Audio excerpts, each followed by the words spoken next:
Hello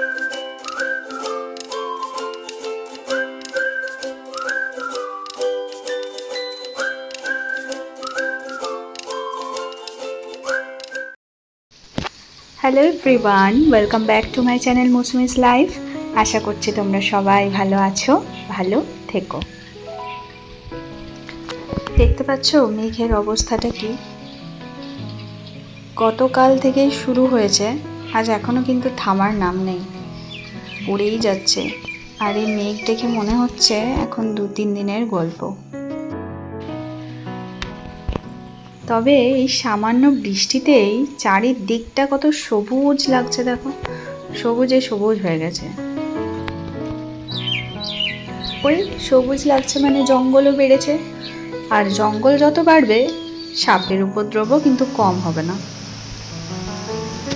ওই দেখো ঝাঁপিয়ে বৃষ্টি নামলো। এতক্ষণ হালকা হালকা করে ঝিমঝিম করে ঝিমোচ্ছিল, এখন যেন জেগে উঠেছে, প্রচণ্ড জোরে শুরু হয়ে গেছে। এই ওয়েদার দেখলেই প্রথমেই যেটা আমার মাথায় আসে সেটা হচ্ছে খিচুড়ি। বাঙালি তো, তাই খাবারের চিন্তাটা আগে আসে। তবে এই মুহূর্তে আমার এখনও টিফিন করা হয়নি, আর এই ওয়েদার দেখে একটু বাড়িতেই মুড়ি, চানাচুর, টমেটো, কাঁচা লঙ্কা নিয়ে বসে পড়লাম। এই জানলা সাইডে বসে বৃষ্টি দেখবো আর মুড়িটা আমি এনজয় করব। পেঁয়াজে পেঁয়াজে মন করছিল মুড়িটার সাথে এই ওয়েদারে, কিন্তু আমাকে করতে গেলে সেটা অনেক টাইমের ব্যাপার।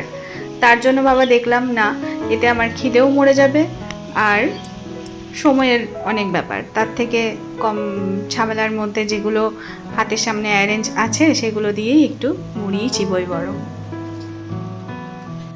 জানি না কেন এই বৃষ্টির ওয়েদার দেখলেই অনেক ছোট থেকেই আর কোনো কাজে আমি এনার্জি পাই না, কিচ্ছু করতে ইচ্ছে করে না। শুধু মনে হয় জানালার সাইডে বসে বা এক কোণে বসে চুপচাপ বৃষ্টি দেখি, আর কোনো কাজ করতে ইচ্ছে করে না, কোনো কাজে বিন্দুমাত্র আমি এনার্জি পাই না। তোমাদেরও কি এরকম হয় জানিও।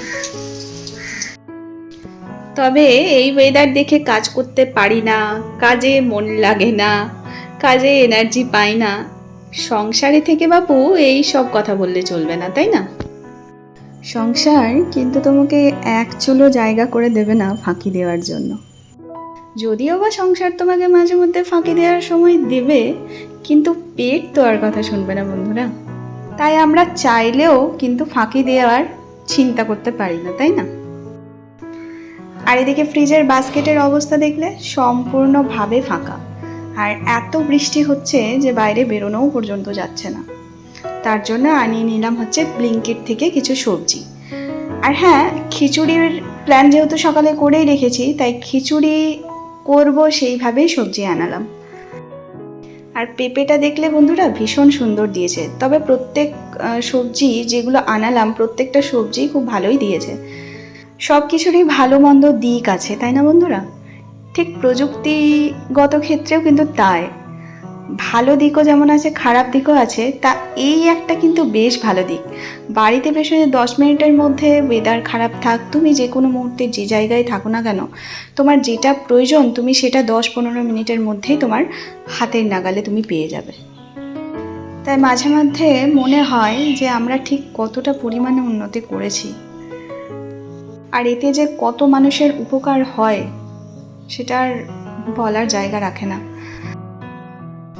এমন অনেক মানুষ ফ্ল্যাটে বলো বাড়িতে বলো বাস করে, যারা হয়তো অনেক বয়স্ক, বাজারে বেরোতে পারে না।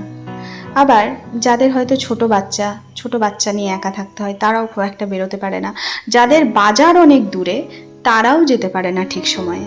সেই সব মানুষগুলোর ক্ষেত্রে এটা যে কি বিশাল উপকার বন্ধুরা, তাই না? আর এদিকে দেখো এই ছেলেটাও সঙ্গদোষে খারাপ হয়ে গেছে। ওকে গাজর ছোট ছোট টুকরো করে কেটে দিয়েছি, সেটা না খেয়ে খাচ্ছে হচ্ছে পাউরুটির টুকরো। কি বলবো, ওই যে সঙ্গদোষ।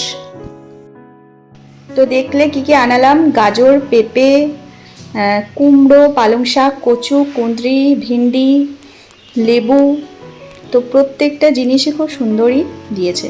তো চলো এদিকে আমি খিচুড়ির জন্য সবজিপাতি কেটে নিলাম। আজ খিচুড়িতে কচুও দেব। আমি জানি না কেন খিচুড়িতে কচুটা আমার ভীষণ ভালো লাগে, বেশ টেস্টি লাগে কিন্তু। এদিকে চাল ডাল ফুটে গেছে, সবজি পাতিও কেটে আমার রেডি হয়ে গেল। আমি ওদিকে খিচুড়িটা বসিয়ে দিলাম, আর এরপর চলে এলাম হচ্ছে বাস্কেটটাতে খুব ভালোভাবে এগুলো গুছিয়ে রাখতে। এই অনলাইনের যে অ্যাপগুলো বন্ধুরা, এই অ্যাপগুলোর জন্য আমি কিন্তু ভীষণভাবে উপকৃত হই। কারণ ছোট বাচ্চা নিয়ে আমিও বাড়িতে একা থাকি, তার তো বিভিন্ন রকমের ঝোঁক লেগেই থাকে, এই সেই, এই এক নাম্বার। প্লাস হাজব্যান্ডও অনেক সময় তার কর্মজীবন থেকে ফিরে এসে আর বেরোতে চায় না, এবার সমস্ত দায়িত্ব পড়ে যায় আমারই ঘাড়ে। তো এই সব অ্যাপের ক্ষেত্রে আমার কিন্তু আমি কিন্তু ভীষণ উপকৃত হয়েছি সত্যি কথা বলতে। হাই কোলেস্ট্রল ধরা পড়ার পর থেকে আমাকে ডাক্তারে খুব ভালো রকমের হাঁটাহাঁটি করতে বলেছিল।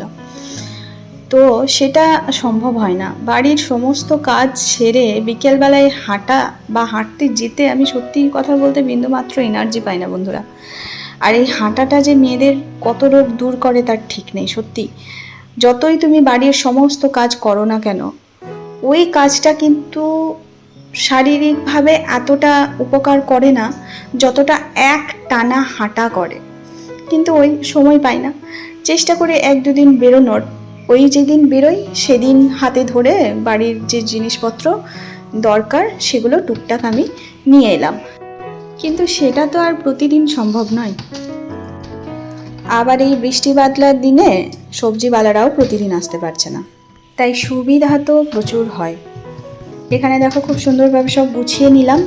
তবে ব্লগটা আমি বন্ধুরা এখানেই এন্ড করব, আর যাওয়ার আগে আমার ছেলের একটা ছোট্ট কবিতা তোমাদের শুনিয়ে যায়। कविता बारिश।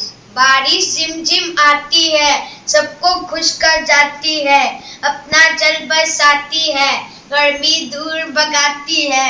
बारिश झिमझिम आती है, धरती को नहला जाती है, सूखे वन हरे हो जाते हैं, हरे भरे खेत लहराते हैं, बाग बगीचे महक जाते हैं, बच्चे बूढ़े खुश हो जाते हैं। ये